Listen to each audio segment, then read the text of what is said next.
கேட்டார், நான் அதுக்கு மட்டும் நான் பதில் சொல்லிட்டு போயிடுறேன்.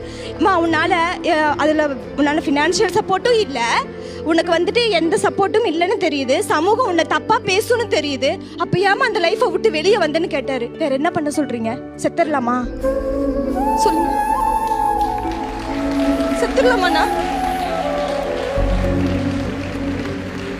அவன் கூட போயிட்டு இல்லைன்னா ஒன்று பண்ணலாம், நம்ம கண்ணு முன்னாடியே ஒருத்தி கூட இருந்து பார்த்துக்கிட்டு இருந்துடலாம்.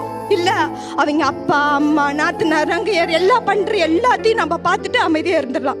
ஒன்று நடப்பணமாக இருக்கணும், இல்லை செத்துடணும். என்ன பண்ணலாம்? வெளியே வந்து தானே ஆகணும். இங்கே நான் உங்கள் முன்னாடி வந்து நிற்கிறேன்னா நான் அந்த சுச்சுவேஷனில் இருந்து வந்திருக்கேன்.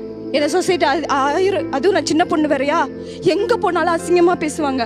நான் மெடிக்கல் ஸ்டூடெண்ட்னா, மெடிக்கல் படிச்சுட்டு இருக்கேன். அப்போ நான் நர்சிங் முடிச்சிருந்தேன். ஒரு ஹாஸ்பிட்டலில் போய் வேலை கேட்டேன், பாப்பா வச்சுட்டு. கோவிட்ல டியூட்டி வந்துருச்சு. ஒரு ஹாஸ்பிட்டலில் போய் வேலை கேட்டேன். நான் உண்மையை சொல்லி வேலை கேட்டேன். எல்லாரும் மாதிரி ஹஸ்பண்ட்